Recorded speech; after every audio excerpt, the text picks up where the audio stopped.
All right, and we're back for another episode of the Department Podcast. And, normally we don't introduce the numbers, but this is number 50 since we've started this whole shebang. So, holy. Yeah, we've really been pounding them out, but that's the last time I'll probably, acknowledge a number until, 100, give or take, but whatever.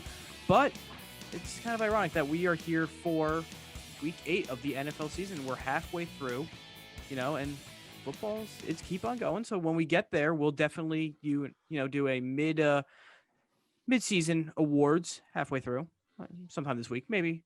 But It's Justin Valentovic joined with Stephen Bologna, Joe Paolantonio, and Stephen Clark. What's going on, guys? Hi. Facial hair. Yeah. That's what's going on. This is one of the most egregious weeks of football. I am sick to my stomach over at least 3 of these games. Yeah, because all the teams lost. Literally sick over them. This is disgusting. We're gonna get a Colts shill fest somewhere in there at some point. So I can't wait. We'll get there, don't you worry. We're to get some Garoppolo slander. We're to get it all in this. We're gonna get it all. I can't wait. A disturbing slate. I can't wait. A running back couldn't get it done against the Steelers. I'm excited for that one too. But how's everyone doing? Good. Hi. All good? Hello. Everyone's good. Yeah. Officially. How was your Halloween, Justin? What did you dress up as? Yeah. I didn't dress up. I just went to a drive-in movie to see Halloween. So that was cool. I thought you went to I thought you went to a Halloween party. Yeah. That was 2 weeks ago. So what'd you dress up as? I just had a lab coat, and girlfriend and friends were, Powerpuff Lab Girls. coat. So I don't know. Well, I mean, Clark's the superstar Halloween dresser upper over here. Thank you. Appreciate it. Care to tell people about that one a little bit? Yeah, I was Ron Swanson. I shaved my facial hair and left my mustache. And that's it. And then Ron Swanson responded to my tweet. The NBC hit show Parks and Recreation for anyone.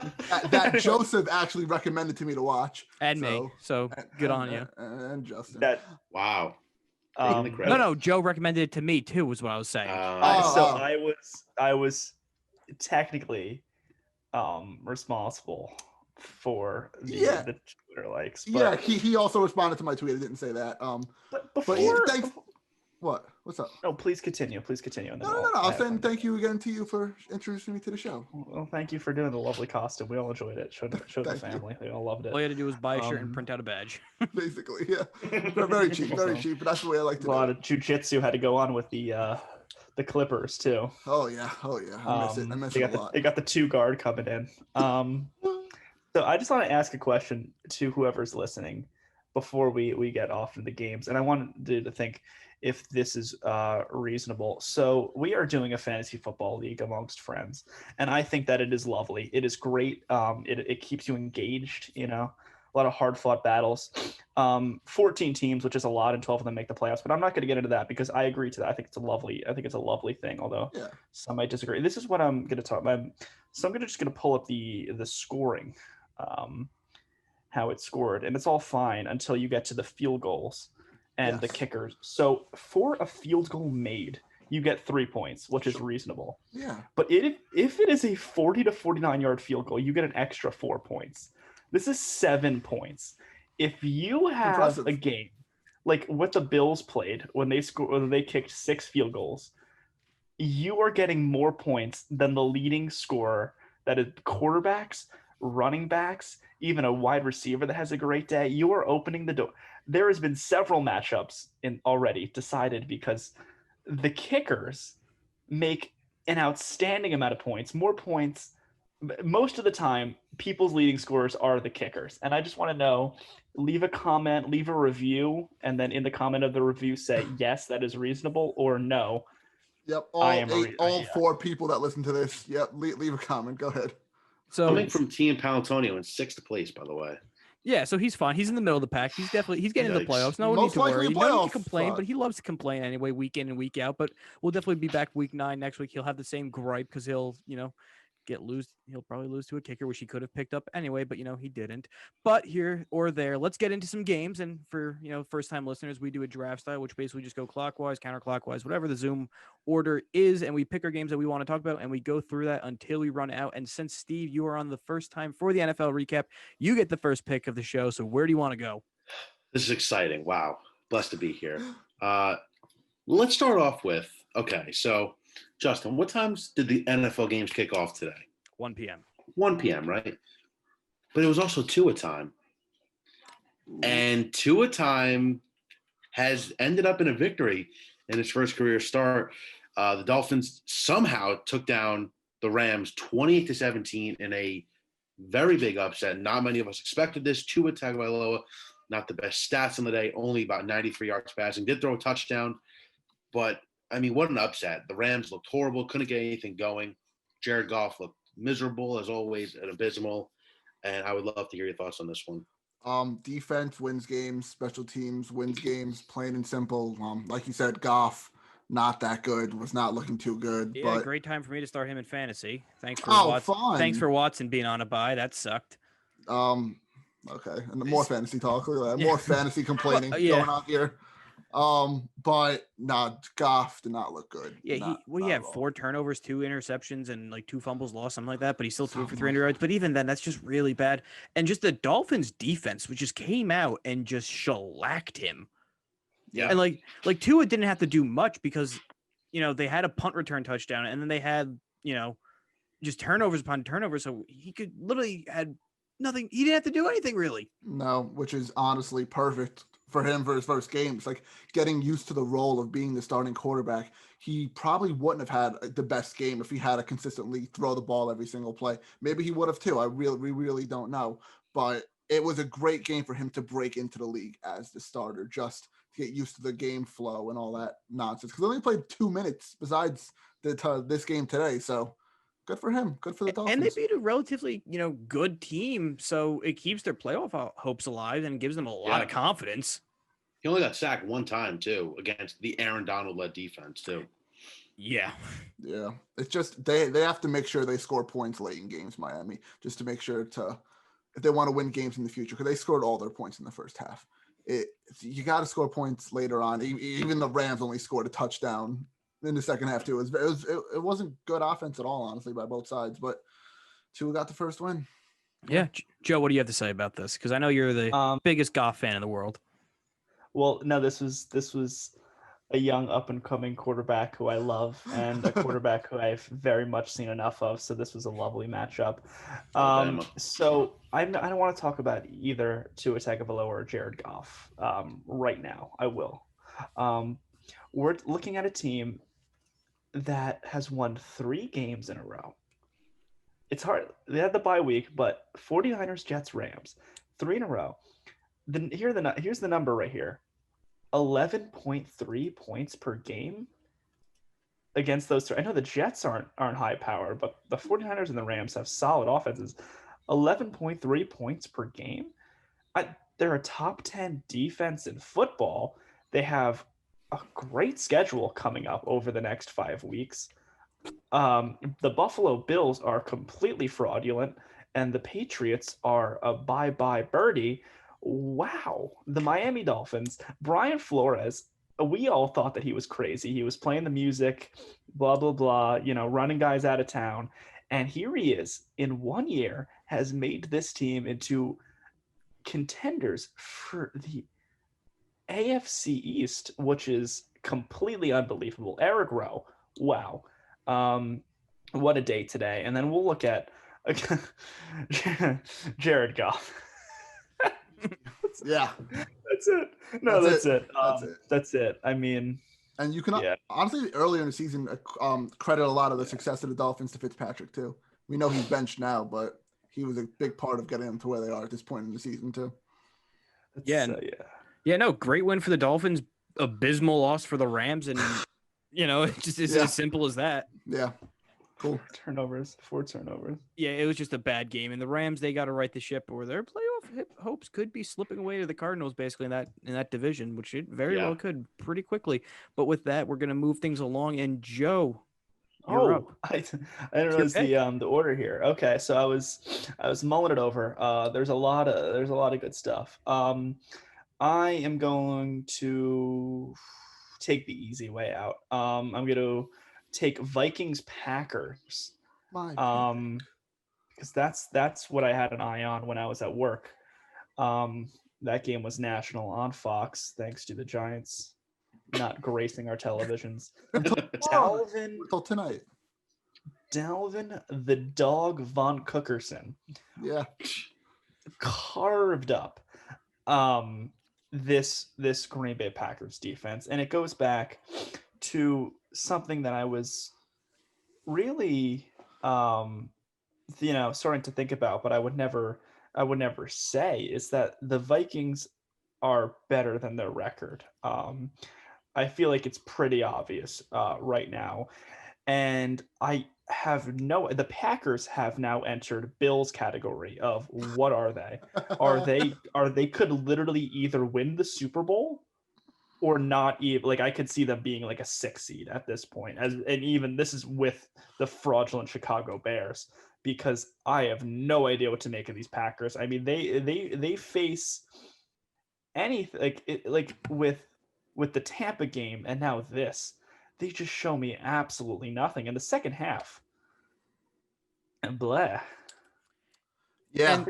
And with the Vikings, Dalvin Cook had a career game, 4 touchdowns, and I saw somewhere that's the first Vikings player since like 1979 to have 4 touchdowns. So Ahmad Rashad, Adrian Peterson, in his Hall of Fame career with the Vikings didn't even do that.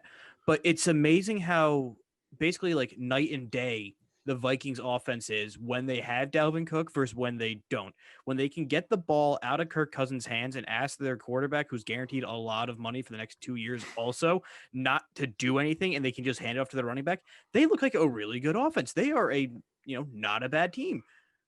But Cook is also not injury prone, but he gets nicked up and misses, significant time at times. And this just makes the North just such a mess now, because the Bears lost, the Packers lost, they won. So they're all closer together now. The Lions, whatever, throw that out. But it's just like, it's just a mess in the North. Yeah, I if I still had to pick a winner in the North, I'd still go the Packers, just because it's Aaron Rodgers. That's literally my only reason. I have no other reason to pick any other team. I like the Bears, but they're not good. The Lions. The Lions are the Lions, and the Vikings are hot and cold like every other week.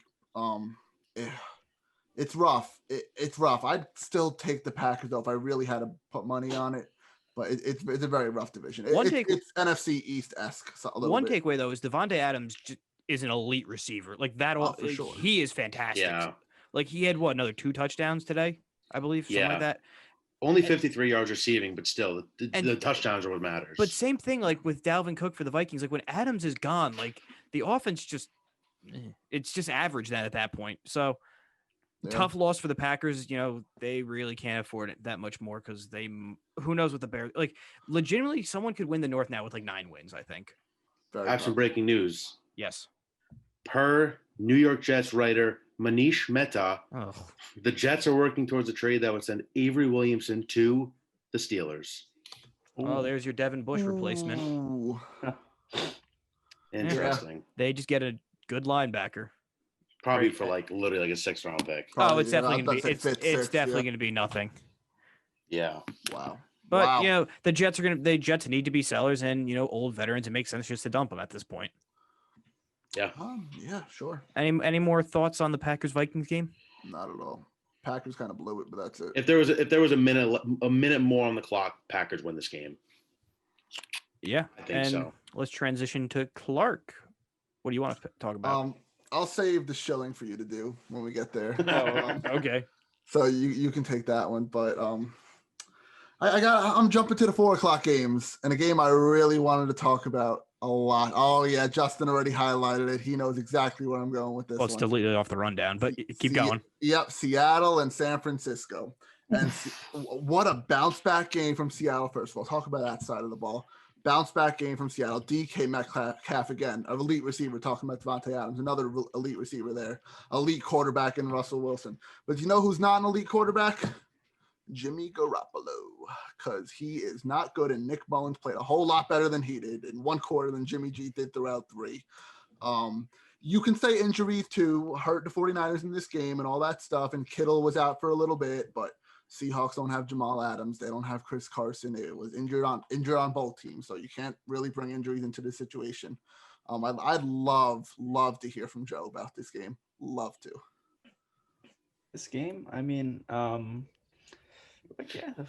49, the Seahawks, actually like this is tremendous because their defense is going to get a heap of praise for allowing 27 points. Finally, they had the best game of their season and they allowed 27 points. Hey, can you tell me which quarterback threw for those points really quickly?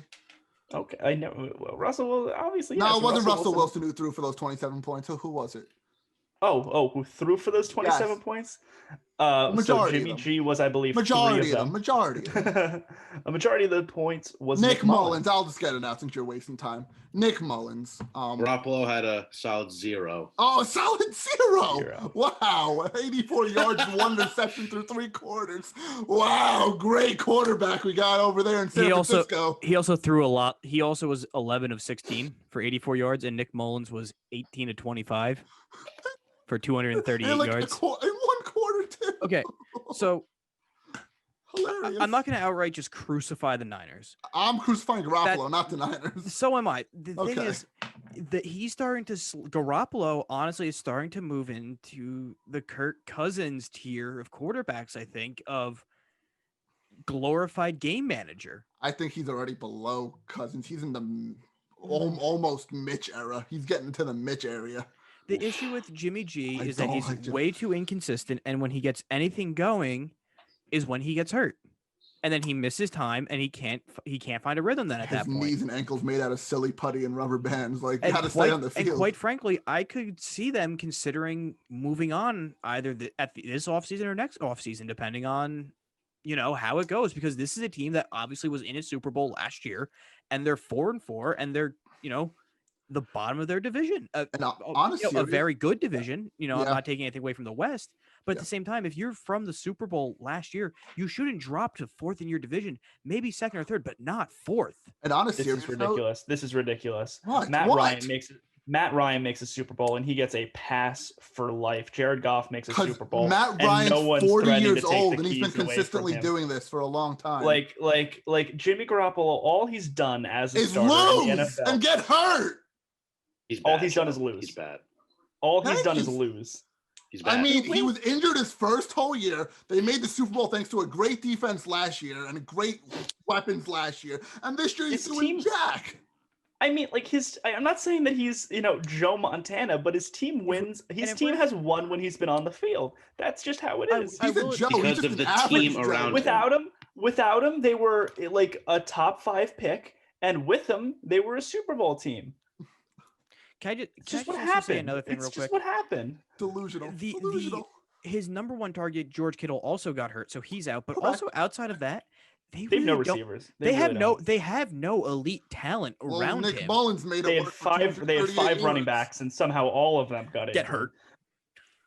I don't know. We give Carson Wentz a pass for dealing with injuries, but Jimmy Garoppolo, who's less talented than Carson Wentz, gets crucified. This is what they need to do, though. They either need to get a better quarterback to make the receivers around them better, or just go all out and invest in weapons around him. It's as simple as that, and they got to make a decision. And quite frankly, the health could be the reason to move on. Yeah, I was about to say before Joe went off on that tangent. On a more serious note, Jimmy G's only had 1 complete season because he was out his whole first year in San Francisco, and otherwise he was just a backup in New England. So he doesn't really. The same thing they say about the same knock that Jimmy Garoppolo gets is the same knock that a young Tom Brady would have gotten. And in 2002, I know you would have been. I was just stating facts right now. That's it. It's the same thing. But also, I said he was out his first year, and he only played 1 full season so far. Here's the thing: this is Jimmy G's 3rd or 4th year in San Fran? 3rd now, because he was out his whole first year. Last year was a Super Bowl year. This year's now 3.5 because he went 5-0. At the end of the trade deadline. This is what Garoppolo is. This is his ceiling, I think. He's not going to get better. He can only get worse. And can they get back to the Super Bowl? I don't know. I really don't. Not in that division with Seattle and Arizona right there. Hell no. And if the Rams sort it out, they could be a threat too. Arizona's the team of the future right now, and Seattle's very consistently good at being almost one of the best teams in the league. I just see guys get passes for years and years and years, and Jimmy Garoppolo goes 13-3, makes a Super Bowl, and the very next year at Week 8, he's on the hot seat. Let's not forget. Wait, Joe. Let's not forget he choked the Super Bowl too. Let's forget that. Don't forget that too. He choked in the Super Bowl too. Let's not forget that one. But I mean, they had a big lead. And what happened then? Then what happened? They choked. But also, take Matt Ryan's spot back. So then, Matt Ryan choked too. Fine, Matt Ryan choked in the Super Bowl too. He shouldn't even touch the field. All right. Again. So Joe, are you truthfully giving their season last year all credit to Garoppolo? No, but I'm saying they won with him. Like they won with Jimmy Garoppolo. Like, they didn't win the Super Bowl with Jimmy Garoppolo. They went 5-0 with Jimmy Garoppolo, and then he got hurt, and then they were a top 5 pick, and then Jimmy Garoppolo comes back 13-3 in the Super Bowl. Garoppolo's hopping around with an ankle injury. They're 4-4. The Patriots had Garoppolo on the field. They won games. I'm not saying he's a great quarterback. I'm not saying he's a tremendous talent. I'm saying that when Jimmy Garoppolo's on the field, his team tends to win, and I think there's there has to be some value in there is, but the biggest problem is the biggest problem is his limited time on the field. That's the biggest problem. They will not win with him. I would disagree with that, Justin, because when he was off the field, CJ Beathard would have carried them. Beathard's terrible. Mullins is fine. Let's move on. I have to plug in my computer. Let's move it on. Let's move on, and it's my game of the week right here. And I want to go probably the best rivalry in football, just because both teams are good. Joe's gonna get pissed again. Let's get it. Just got to keep the train rolling at that point. You know, when you think of great rivalries, you know, Cowboys, Giants, Cowboys, you know, Philly. You also got Steelers, Ravens, which we had a game today. Baby. Steelers pulled it out 28-24. The Ravens had a shot at winning it at the end, but it just fell incomplete. But the running back choked. And the running back that Clark is referring to is Lamar Jackson. Now, I'm playing. He is a quarterback, but if we're being honest, obviously, I've said it before, you know, asking him to repeat his MVP season, you know, no human being could do that. Like, that's a lot and a tall task to ask for.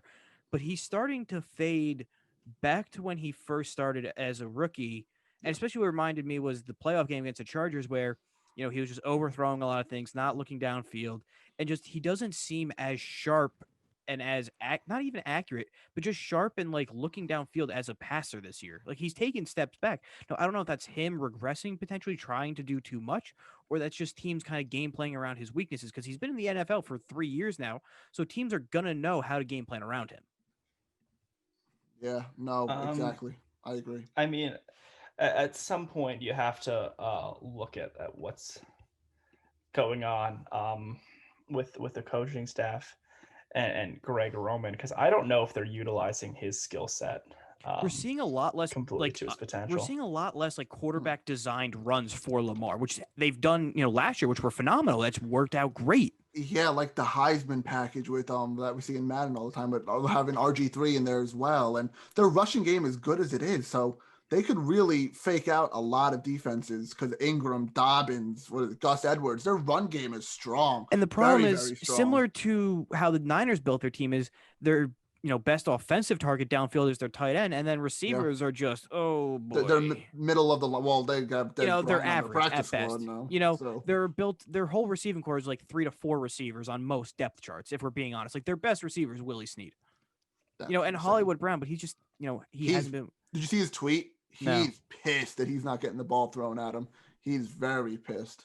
But that's what happens when you have a run-first quarterback and doesn't really sling the ball downfield like your Patrick Mahomes or Josh Allen for that. And here's the thing, and Harbaugh's been great there. Don't get me wrong. Yeah. But it's like, eventually things just run their natural course. Yeah. Harbaugh can get them to the playoffs all the times he wants, but sometimes when are you going to get over the hump? Yes, he has the Super Bowl win, but that was a whole different team ago. That whole roster's overturned. No one's there anymore, basically. That quarterback is now the backup on the Jets. So it just, maybe for Lamar's progression's sake, maybe they have to have, an offensive shakeup before they replace Harbaugh at the top. I'm going to say this. I think you definitely need to find a wide receiver one. You have a fantastic tight end in Mark Andrews. Things are going to get a little hairy now that arguably the top left tackle in all of football, he's out for the year. Yeah, Ronnie Stanley. Lamar, the funny part is, if this is Lamar as a regression, I don't want to see Lamar at his best because he's still playing solid football. The team's still what are they 5-2 now, I believe. Something like that. Yeah. This loss today. Throwing the ball, you could tell. But again, this was the biggest question coming out of college. This is why you say, Clark, he's a running back because teams don't really know about his throwing ability. I'm just joking when I say that, but yeah. No, that's why Bill Polian called him a running back. Yeah. Exactly. People question that throwing ability. Yeah. The running ability, you're never going to stop the guy. He's out of control. Yeah. So I think if you give him more targets and maybe, Joe, like you said, find a new offensive playbook or offensive coordinator that can open up those opportunities. But I don't think it's time to throw the red flag or, get nervous about Lamar. They just need to get him receivers that get open. Like when Willie Snead is your deep threat, you're not spreading the field at that point. You're not throwing downfield. But also on the flip side, they ran into an absolute juggernaut in the Pittsburgh Steelers. Yep. Yeah. They have trouble letting Lamar, like trusting Lamar Jackson. I think they really could give him like what was that? Truz. Like Truz, come see me. Woo, woo. Like they like in big games they can't protect him and then they go away from the run way too quick, but when they do, they don't let him actually air it out. They on 3rd and 8 they'll do a 2-yard out route and call it a day. Like it's broken. Like it's just not working for him. It's not. On the other side of the ball though, the Steelers are 7-0. They look great. Wow. Yeah. Good 7-0. They're the most complete. They are the obviously because they're undefeated. They're people gonna say their best team, but they are the most complete football team in the NFL. They can do it all. They can play the pass, play the run. They can run the ball. They can pass it.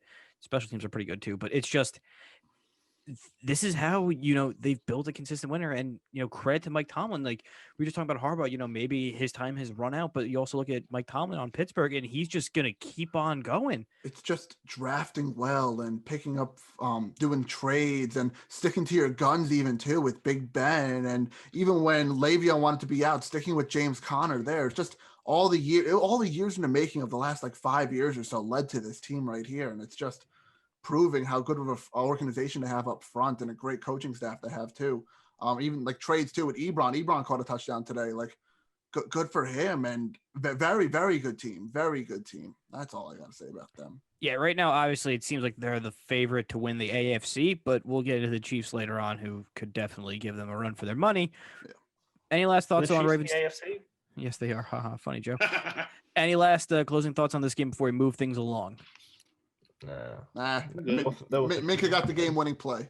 His very own. So with that, we're back to Steve. Bologna. All right. Yeah. What's your pick? So, Justin, I know you are a big hater of Joseph Burrow, but this guy has been getting it done. The Tennessee Titans go down. Yes, Clark, I know you're excited. I'm excited. 31-20. I'm excited. The Bengals get it done. Coming into the season, the question is, can Burrow work with his weapons? Now, I think that's pretty clear that they now have 2 wins in a row without star running back Joe Mixon. Higgins, oh my God, this Justin, I know, Clemson guy. The fact that this guy is now he's playing like a wide receiver 1, and he's technically the wide receiver 3. Yeah. Joe Burrow is the real deal. Cincy, obviously, they're not going to make the playoffs or win the Super Bowl, but this is kind of like a breath of fresh air for them, and showing Burrow's, in my opinion, at least the real deal so far. Steve, you forgot also another question was, will Joe Burrow die behind his offensive line this season? And that question is still no for another week. But wow. Like if anything from this game and the previous game, it's just a little glimpse of hope for the future in Cincinnati. Yeah. Well, it's just that's really what happens. Like when you get the number 1 overall pick, you hope that they play well, and you hope you give them entertaining football. Now, at the same time, congrats for them for finally holding on to a lead and beating a really good team, the Tennessee Titans. Yeah. And they've, significantly cooled off. So maybe they're coming down to earth a little bit. And now the AFC South is, Burrow did a favor for the Colts and, Showtime. Well, no, we're not getting into the Colts game quite yet because we're going to take a break soon. But the Bengals are going to play. They're the perfect team to play spoiler the rest of the season. Look good, play competitive. If you lose, great. You need an offensive tackle. Go get that kid from Oregon. So, losing in the end, fine. But do good and look good while doing it. And if they pull out a few wins, it just helps their development and confidence. Now, on the flip side, they need a defense. That has yet to change. Badly. Yeah. Very, very badly. Yeah, but I think, sorry for cutting off, So sorry for cutting you off, Clark. I'm excited about Joe Burrow. Me too, man. Me too. And he's also on pace to break like the most pass attempts for like a rookie quarterback from like Luck's year, when they literally had him drop back and throw. You notice he's being really, really quiet during this one. Yeah, Joe's not happy that I've switched sides. He came to the good side. Well, I wasn't ready to anoint him as the next great quarterback. I just want him a chance. That's what I'm just saying. I just wanted a sample size, and he's proving it. And didn't I say by like this week to decide? What was it, week 8? This is when you can get a feel for how they're playing, right? Because Justin Herbert, on the flip side, for rookie quarterbacks, he's also as good as Burrow, and Tua, one star who's, who knows at this point. But back to Burrow, it's just he's been playing really well, and I hope they build a team around him, because they clearly have something special there going. At the same time, regardless of the record, I think you have to keep Zach Taylor, because something is clearly working offensively with him designing plays. Yeah, if you can bring in a veteran DC and have some attempt to a good draft pick here or there. But I like that they're building around Burrow. They just picked up Quentin Spain from Tennessee, former Pro Bowler. Guy's only 28 years old as a new right guard. It's just a breath of fresh air in Cincy. And for Tennessee, like you said, Justin, starting to come back down to earth here. Maybe a little scary. It's a team that's obviously dealt with a lot of COVID protocols and the whole shebang like that. But great job by Joe Burrow. Yeah, simple as that. Joe, any words? I just think it's really funny how Mike Vrabel, defensive, genius, absolute stalwart last year. They were playing against a group of Division III offensive linemen, and they could not breathe on Joe Burrow. Like, they could not even get a whiff of him.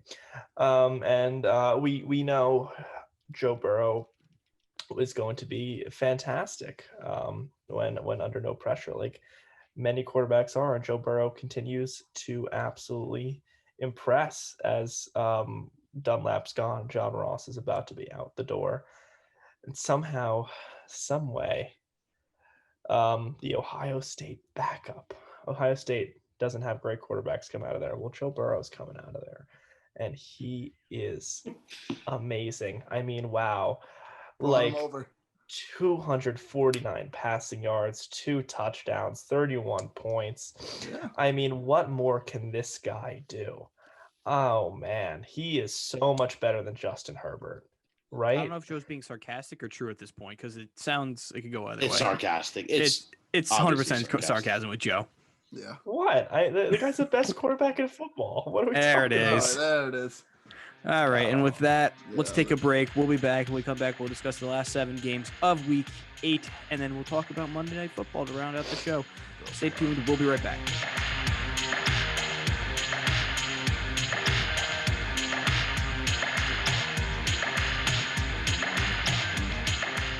All right, and we're back for the second half of the Week 8 NFL recap. We're doing a draft style. Steve picked last before the break. He picked Titans, Bengals. So with that, Joe is up on the clock. Where are you going? What are we talking about? Where am I going? What are we talking about? It's a great question. I think I'm going to go with what really ended up being a great game, Broncos-Chargers. Cool. Drew Lock was very impressive in this game. I mean, they did it. They came all the way back as Los Angeles just keeps finding ways to lose. They didn't really have a lot. Drew Lock did not have a lot to work with, and he did it. It was ugly at first. They didn't look great for most of the game. Justin Herbert did look good, but alas, Broncos pull it off by 1 point. Like, how? Yeah. I don't want to hop on the Lock train yet. No, I don't. I like Lock. To hop off. Yeah, we were ready to hop off last week. We all literally were. Because when he got drafted, I was all like, "Oh, this kid's gonna be good." They have decent weapons around him. Fine. They got better. They put Jerry Jeudy and Noah Fant around him. Great, even better. And then we're 2 years into his career at this point, and the first half of this game, he looked abysmal. They couldn't move the ball for anything. He just looks bad when he has to. And then, they flip through red zone 3-4 times. You come back, it's like a tied game. So it's like, okay, clearly something happened. Yeah. And it's just, first off, Vic Fangio is not the head coach that should be running that team. They screwed it up last time. They screwed it up this time. it starts with Elway, but that's another rant for another day. But the Chargers, same thing. Their defense is just terrible. Anthony Lynn, he's offensively good, defensively that team is bad. Yeah. But the Broncos, they scored at the last second and kicked it to win. Yeah, there was a PI call that really killed it for the Chargers in the last couple seconds. And if I was Anthony Lynn, I would have been heated in that locker room at the end of that game. But I think with the thing with Drew Lock, what we saw in the second half, someone in that locker room had to tell him to be confident. Because it feels like this whole first half of the season so far, he's playing very timid and not like he knew what was going on in the system. Maybe he still doesn't know what's going on. And he got lucky. Injury. We don't know. He's coming off the injury where he missed like 4 or 5 weeks. So, that took out a whole chunk of the season, especially in the preseason. True. But he was very confident, very, very confident. You can tell by the way he was throwing the ball and his on-field actions and antics that he was pulling. And Jerry Jeudy has been a blessing for him. Yeah. Finally, it works when you target Jeudy. He didn't really even target Jeudy earlier either. So even last week, I know barely any targets because I have him on my fantasy team and he didn't do jack. But on the flip side, I really like Justin Herbert. They have something special in LA, but similar to the Bengals, they're just, when they lose, it helps, but also just look good while doing it. And they're doing that and they're accomplishing that task because they're still a rebuilding team. At least they need a high defensive draft pick because they need something. They need something on defense. Yeah. Because Herbert should have a lot more wins, but at least that's not, nicking his confidence, thinking, he can throw for 300 yards, 3 touchdowns and still lose. And, slipping into the idea of why bother? Why am I doing this? At least he's still firing downfield and it's working. No, I agree. They found their quarterback. They're pretty much set. Offensive side of the ball looks, pretty good. A touch up here and there, but I think there's a lot of if they just improve the offensive line, get a right side, they should be okay because they have Eckler, Hunter Henry, Mike Williams, Keenan Allen, great offensive weapons for Herbert. It's just that defense is brutal. Bad. Yeah, and I think it might be time to maybe start moving on from Casey Hayward. He's definitely starting to go downhill. Again, you have to give the defense some credit. They did lose Derwin James again for the year. True. And again, this defense was revitalized with him 2 years ago. On the flip side, though, I'm not buying into this Broncos team. I want as far away from the lock train as far as possible. This is the Dollar Tree version of the Kansas City Chiefs. With athletic tight end, speed receivers, dollar store version, and it's just simply not working. I think Locke is just going to be another victim of the Elway era, where he just can't get the quarterback right. But overall, again, I can't say anything because they won this week. Yeah. But Herbert, this defense for the Chargers is below form. I feel bad for Herbert. You have to. The kid's putting up incredible numbers with great weapons around him, and the defense just can't support him. And that kills a quarterback's confidence a lot. Yeah, and at least, Herbert, he's still keeping his, campaign for Offensive Rookie of the Year pretty tight with Joe Burrow, so that's going to be interesting and at least fun to watch for the rest of the season. Yeah, no, for sure. It's definitely just those two as of right now. I don't see anybody else competing against Burrow and Herbert for that. No. Yeah. Cool. So that's it for this game, and we now move on to Clark. All right, might as well finish up the 4:00 games then and go to the Saints and Chicago Bears because a lot of people were picking the Saints here to win this game in our prediction/betting episode. People were, some of us were saying, "Oh, the Saints got this" and all that stuff, and I'm like, no, I was saying the Bears, man. The Saints aren't that good of a team, and neither are the Bears. So this game's gonna be close, I said, and it was a 3-point game, and it went to overtime actually, and Saints won by 3. So Breeze, not the same. We've known this for now. He did have a good game, though. He did have 280 yards and 2 touchdowns. But also a lot of that was Alvin Kamara taking it from 10 yards past the line of scrimmage and then, carrying it for another 40. It was a lot of checkdowns, but he did get the job done. So props to him for that. But Kamara's running this team and they're getting Taysom Hill involved in the right way. But I still don't think Taysom Hill is the predecessor or whatever the right word is to he shouldn't be the heir to Breeze at quarterback if we're being honest. No. But he did not throw the ball at all this game, which is good. He got a receiving touchdown, so that's cool. But these two teams are very, I don't want to say similar, but they're very good pretenders at what they do, and they try to pretend to be a good team because the Bears are not a good team. They just look lost at times. Nick Foles, he's not good. If we're being honest, like it's not that much of a difference between Trubisky, but I think they were just fed up with Trubisky, and that's why they made the swap because they thought something could work with Foles, but clearly it doesn't. They're similar. They're the same guy. I think Matt Nagy needs to go, just because the team hasn't been same since the double doink, and they've gotten worse, like significantly worse each time. They're not really doing much with Khalil Mack. The defense is fine. It's just offense. I like the defense. The problem with the offense is they have no weapons, if we're being honest. They just have nothing. Allen Robinson is a disaster. I mean, Allen Robinson's it. Like, other than that, it's nothing. They have no explosive playmakers at running back. They have no one stretching the field down. Cole Kmet, who was their, prize second-round draft pick, he screwed up today. And besides him, it's Jimmy Graham. You have either the old dude or the young dude. Neither of them are working out as tight end. It's just... And Robinson's a free agent at the end of this year, so he's leaving his brighter pastures. Yeah, exactly. This game, is it safe to say Kamara is best running back in the league? I mean, I think it has to be the case. When McCaffrey's healthy, you can have a conversation, but right now, this moment in time, he is the best. I would say Kamara. My only argument would be Derrick Henry, just because of how dominant he is, but I feel like Kamara is more consistent on a week-to-week basis. He's shot up, and he's flew up the rankings. Plus, Kamara can catch and receive. That's the thing that puts that's why McCaffrey was the best running back last year. It might be 1A, 1B. Literally. They're necking. But as of right now, like Justin said, at this point in time, like Kamara if the Saints didn't have Kamara offensively, they'd look like the Bears. Bears. And what was that fight before? Like in this game too. I don't know. There were a lot of fights throughout the games all day. Oh yeah, and Mayweather Pacquiao number 2. Oh my god. Yeah, terrible form on the punch too. This was just a bad game, and the fact that it spilled into overtime and almost got tied with like 2 minutes left in the game just shows how bad this game was and how either offense really couldn't get anything going.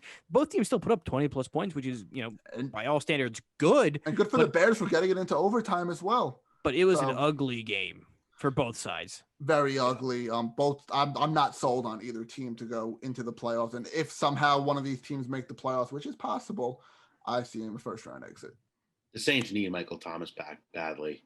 Hopefully next week. Man, I think I think he gets traded this season. I think he gets traded mid-season. I don't think we see him in the Saints uniform. Fine, just play. I don't care. Just play. For your fantasy team. Yes. I'm on a 2-game losing streak now after starting 6-0. Joe, you've been a little quiet on this game.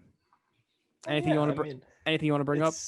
The Bears. The only thing worse than the Bears winning ugly is losing ugly, and this is as ugly as it's going to get. I mean, there was just a full quarter. I think the third quarter, the Bears just shouldn't even, like, nothing offensive, just nothing. They looked like the Cowboys. They actually looked like the Cowboys on offense. I mean, the Saints, as much as we can pile on about the Saints, they're 5-2. They're going to get Thomas, Sanders, Callaway all back. The defense did play a good game. They really stood up, and they beat a team that beat the Buccaneers. And right now they're a first-place team, or right in that conversation for first place in their division. They've done all they can do, and when they get down in games, they come right back, and they win them. I mean, I'm not going to – The issue is that they're just going to – gracefully. They just have to tread water until they get the reinforcements, basically. Treading water. They're 5. They're sitting at 5. No, but I'm just saying that, like, offensively, they're treading water, though. Like, they're a one-trick pony offensively. It's Kamara. It's dump down. I mean, they were one-trick. They really were a one-trick pony. But it's working. But it's working. That's fine. It's working. If as long as you win, no one cares how you do it. It's just in the playoffs. Is this a legitimate game plan that could work? Probably not. Yeah, no, absolutely not. Yeah. So with that, let's move things along. I'm up, right? Or is it cool? Here we go. It's Justin. Well, yes, it is me. I'll get rid of it for you.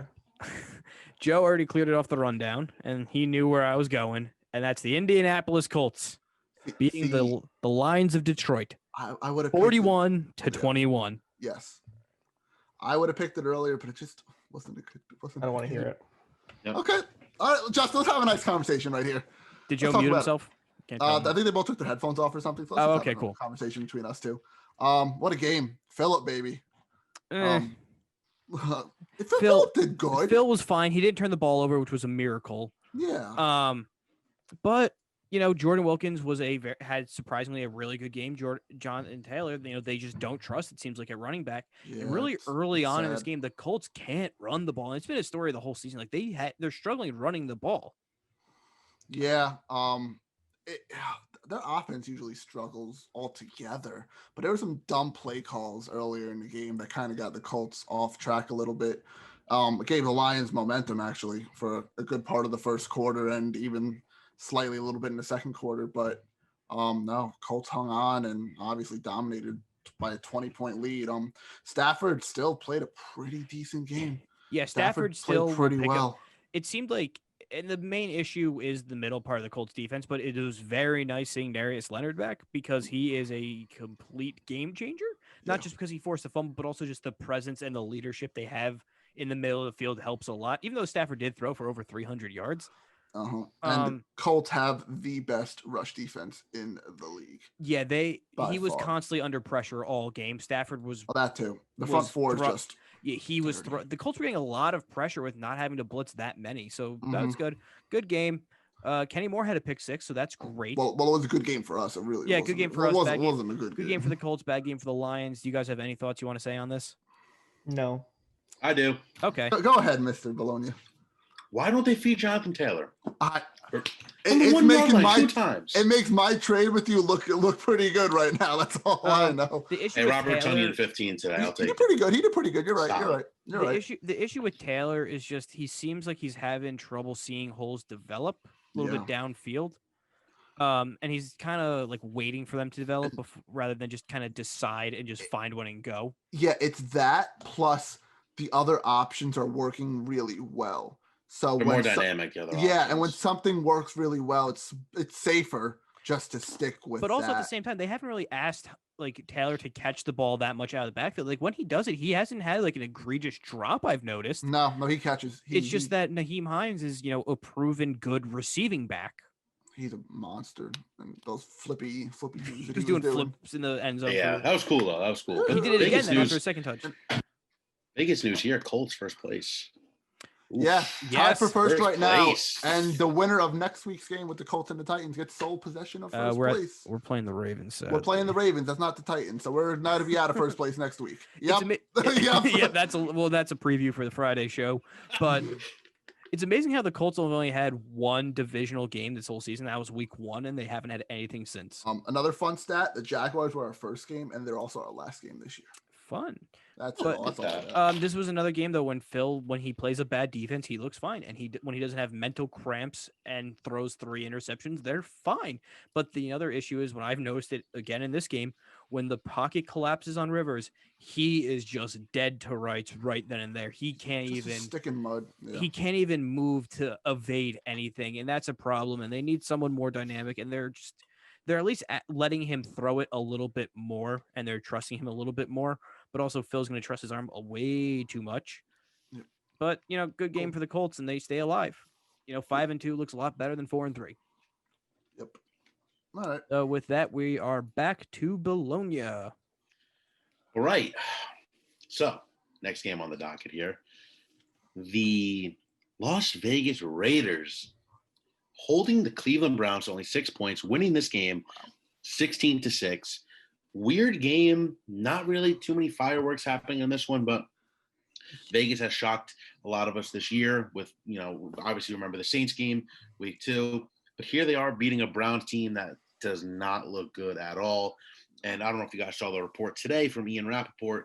He says that there's a very good chance Odell played his last game in Cleveland last week.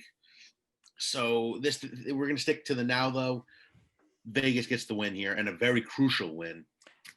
And also, great game that they finally decided to feed Josh Jacobs because they basically had to, because at some points they were playing in a hurricane, it looked like. So he had 128 yards, but he carried the ball 31 times, which is a lot to ask of a running back. When the Raiders, when it comes, push comes to shove, when they have to grind out wins, they can be one of those teams to, wear a team down and beat them in the run game if they have to, and that's what they did. Yeah, no one really stood out except for Josh Jacobs in this game.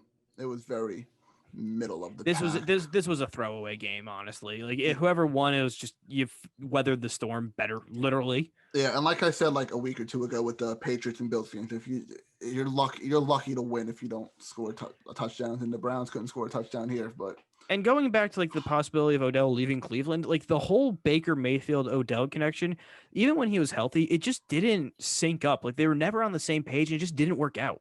Like Odell There was once in a blue moon, he had an over 100-yard game. I just don't even think that's not even like Odell like regressing. That's just you just chemistry doesn't work sometimes. And Odell never deserved to be shipped out of New York.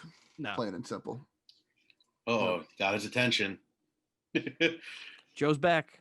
What's up? I said Odell I've never been here. But you've been a little quiet this half. What's going on? Well, yeah, it's just like with the Colts, it's just I let you guys just go at it. It's not really my place. I'm not. Yeah, I know. Any I know thoughts on this game? when it's not time. I mean, with this game, like what a throwaway. Like who cares? I mean, the Browns are limping into that bye week. I mean, this is terrible. Jarvis Landry, the McRibs gone. I mean, Baker Mayfield now his ribs are acting up. Like, what is with this team and the ribs? Like, jeepers creepers, folks. Austin Hooper with the appendix. Like, I don't know. Like, I mean, 6 points against the Raiders, who are like liabilities out there on defense. Derek Carr wins. Yeah, that's sometimes. It. He doesn't turn the ball over, relatively speaking. He takes care of it, and he can win. No, Derek Carr did. That's what they got. That's what he does. Yeah, it's what he does to win games. He wasn't flashy, wasn't great. Just an ugly win in an ugly storm. It was just brutal conditions for this game. So that's what it really. I cannot believe the Browns only scored 6 points. Though. Yeah, I mean that's ridiculous. Even when you have Kareem Hunt as a running back, like you should still be able to put up some more yards than what they did with him today. Yeah, it was tough. Mayfield leading pass in this game with 122 yards. Yeah, neither quarterback had to really do much, and they couldn't really do much either. You see that one field goal that went like it just hooked. Oh, it was going straight to the right upright, landed like 10 feet to the left. Yeah. They were supposed to have like 50-mile-an-hour winds, which is just ridiculous to have to play in. So that game's over with, and we are back to Joseph. It's my turn. I'm going to just pick let's just go New England Buffalo. Cool. I mean, this was another game that like felt important until it was actually going on, and now it kind of just feels like a dud of a game. Even though it was close, and even though it was down to a Cam Newton fumble that lost it, which was very dramatic. This game was boring. The Patriots are so boring. The Bills are still fraudulent. It's okay because they could easily win this division. They might. I don't know. The Dolphins could very well give them a run for their money at this point. But I mean, it's cool to see the Bills beat the Patriots. These aren't things that happen very often, even though this is not the same team. Quite obviously. I mean, the Bills run the ball better than usual, which is a thing. They definitely moved it on the ground. Cam Newton, I don't know if it's COVID-19. I don't know if it's just not being ready for. I don't know. Be the lack of offensive. It could also just be the lack of. Great. It could also just be the lack of offensive talent around him. Considering Edelman's gone. It didn't affect him in the first few games, though. Yeah, but they've also look who's around him. They are also really bad. They're bums. They're all just like they have no speed downfield. Legitimately, Cam Newton is their fastest player. Yeah, and I'm happy just to see Patriots fans feel some pain for once, because the last 20 years they've had it all nice and easy and all like rainbows and butterflies and here's a couple Super Bowl rings here and there. Yeah, so this should all but do it. It's nice to see them feel a little bit of pain from a football team. Barring a drastic collapse by the Dolphins or the Bills, this should end the Patriots' playoff hopes, right? Like we shouldn't see them. Yep. Which is fine. Yeah. I take note. What's up, Steve? Go ahead, John. Okay. I was just saying, it seems like Cam Newton is playing himself out of a contract for next year. Literally.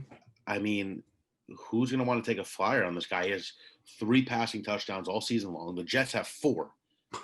I mean, come on now. Yeah. Yeah, it's just ugly up in New England, and they're definitely punting on the season. Cam's definitely mentally checking out. I wouldn't be surprised if we see Stidham, replace him sometime soon. If that's the case, then Bill's just throwing in the towel. Yeah. Cool. But it was Bill, not Brady. Yeah. And we're back to Clark. You got 2 games left. Oh, fantastic. All right. I'll change it up. Chiefs were last week, so I don't want to continue that tradition again because they don't deserve to be last. Chiefs Jets. Chiefs won. We all, that's all I got. I don't know. Pat Mahomes looked really, really good. Over 400 yards, 5 touchdowns. We were talking, the last few weeks about Mahomes was on sleepwalking through the last couple of games. He just tore up this game. He decided, hey, he just woke up from his nap, got a glass of water. I feel like playing good today. And even then, it made it look effortlessly, just because the Jets are a really bad football team. Jets scored points, so that's cool. Congrats. I didn't expect too much, so. Hey, but the Chiefs covered the 19.5 point spread. They did. They did it. Right. Yeah, they did. Effortlessly. There's really not much to talk about this game. The Chiefs are really good. Jets are really bad. Darnold is meh, okay. He's auditioning for 31 other teams at this point. Yeah.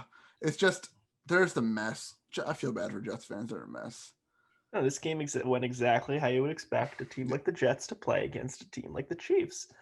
That's all there is to it. Adam Gase is an anchor. He is a prison, which it would be interesting to see if Sam Darnold breaks out of it, because that's it. That's nothing happens. The conversation does not change, and we do this every week, every day until Adam Gase is gone. That's it. It's the answer. They have to go 0-16, right? I mean, who are they going to beat? They lost to the Dolphins by 30. They could beat the Patriots 9-6 next week. Very real possibility. That's going to be such a boring game. That's going to be in this hour for sure, probably. Oh, that's Monday night. That's Monday Night Football. Oh, wow. Is it going to be worse than what we're seeing right now in Philly and Dallas? Yeah. Yes. Yeah. There'll be even less offense. And we are back to the final game that happened, and that's from Thursday Night Football. The Falcons finally held on to a win. Yeah. 25-17 over the Panthers. All right, cool. Good job for the Falcons. Doesn't really do much for anything with the season. Panthers, you're still a rebuilding team. They make it look interesting, but good job for the Falcons. They finally got a win. If Teddy held on to an actual lead. If Teddy would have maybe stayed in the whole time, maybe could have pulled one out. You never know. I don't know. But Atlanta won. Matt Ryan, okay game. No touchdowns. They threw an interception. Meh. Cool. Gurley made up for his touchdown that he messed up the week before. They won. They did it. Yeah, for what they do much. For what they're working with, I mean, new head coach Matt Rule's not doing bad at all in Carolina. Certainly without his superstar running back. Teddy looks great. I mean, he looks good. Certainly enough to keep him there at least for the next year. Falcons, they're a lost cause anyway, so you really can't see them doing anything. This is a game they needed to win if they wanted to make any more noise in the playoff picture. But I'm not gonna lie, I kind of forgot about this game. It was just that's why it's the irrelevant game of the week. Simple as that. Yeah, but if this game didn't happen, I would be completely unaffected. Yeah, no, this game had literally no playoff implications either way. It literally did nothing to impact the NFL. No, not even really draft that much either. They're both stayed the same. But that's it. That's week 8 in the books. We're recording it as Sunday Night Football is going on, and at the moment, Philly's up 21-9 over the Dallas Danucci's. Danucci. Stallion. McCarthy has to go. And I heard on the pregame for this game that Mike's McCarthy's brother coached Ben DiNucci in football, so that's basically how he got drafted because they knew each other. The family knew each other. I've heard about that. Yeah. And now he's not good.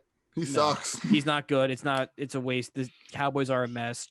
McCarthy needs to go. Jerry Jones won't fire him. No. And it's a problem down in Dallas. But good job for Philly. They're going to win the division with maybe not 8 6, games. maybe 7. 7. They'll win it 7, 8, and 1 probably. And that's Sunday Night Football, unless there's a miracle in 4 minutes. And it's that's going to be the outcome of that game. But Monday Night Football, we got the Buccos with Tampa Bay taking on the New York Football Giants. We talked about it a little bit on the Friday show. Joe, what's your take on this game? How you feeling? I mean, this is pretty hopeless for the Giants. It doesn't seem like Daniel Jones will be able to do anything against the vaunted Buccaneers front seven. I don't think. I think that the depth and the speed that the Buccaneers have at receiver is going to be too much for the Giants to handle. That's going to be it. I don't think it's going to be relatively close either. Yeah, it'll be a mess. Giants are going to lose. Bucs are going to win. That's how it works. That's how it's going to go. 4 words. You guys know the words by now. But the 4 words. Greatest of all time? Oh, Thomas Edward Patrick Brady, baby. No, same thing. Yeah, you're right. 4 words. You're right. It's Brady versus Giants again. So you never know if the younger Giants players, they most likely know the history of. Hey, come on, Joe Judge, Patriots special teams coach. He's got to know something. And You never know. You never know, but I'm going with the Buccaneers. Yeah. Steve, your pick. Yeah, Buccaneers here easy. I think I'm not going to sleep on the Giants here. I think the Giants make it somewhat close. We say this every week. Giants were top 2 worst team in the league, and they always put up at least 21 points. So I think Jones can keep them in there with his legs at least, and Slayton's a good enough receiver to score some points here. Bucs obviously win this one by double digits, but I say Giants score 20 plus. Possible, very possible. I was yawning a little bit. There we go. And the final way to end out the podcast, let's pick Thursday Night Football to start week 9 because, we won't really talk about it much beforehand. Packers are going to San Fran. Ooh. Oh, another San Fran ran from Joe coming. We don't have that much time. Two teams that are supposed to be really good that haven't been too good. Interesting. The NFC Championship game rematch. Yeah, correct.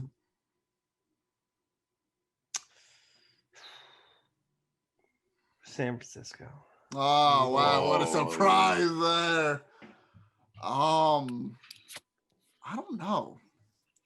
They're both really been lacking lately. These teams, like they're not performing to what they should be performing to. That's 2 losses in a row for the Packers. Now, give me the Packers. Steve, what's your pick? 2 out of the last 3 losses for the Packers. I'm looking for some vengeance in Aaron Rodgers' eyes and arm. I think he comes out slinging it. I think the Niners keep it close, but ultimately the Packers get it done with the key matchup of Devontae Adams with Richard Sherman in this one. Depending on how bad Jimmy G's ankle injury is, because we haven't seen it yet. If Jimmy G isn't playing, it's going to be a lopsided affair. You're going with the 49ers. It's going to be a lopsided affair, Packers. No. Kittle too, though. He's hurt. If Jimmy G is playing, it'll be a lot closer, but I'm still going with the Packers. Okay. And that's it. Clark, you had to hold your breath a little bit on that one. Yeah, I was like, "Where are you going with this?" And then when you said it, I was like, "Oh, okay." Well, that's it for this episode. Sometime during the week, we'll have a mid-season NFL awards podcast. We'll have an MLB Hot Stove podcast. And to round out the week, we'll have our picks for week 9 and a wrestling recap. So, Clark, where can everyone listen to and watch all those? Well, I thought you were going to take it away because that's kind of what I do. I say what's coming up. I'm throwing it to you. So but anyways, you can take it away now. I will. Guys, thanks for listening again. Justin just said all the stuff that we have planned. So stay tuned to all that fun stuff. You can subscribe on YouTube, Apple Podcasts, and Spotify. Follow our social media pages at Department_pod on Facebook, Twitter, Instagram, TikTok. Like I just said again, Justin said we have a lot of stuff planned, a lot of fun stuff planned, new ideas, new episodes. So stay tuned to all that fun stuff, and we'll see you in the next episode.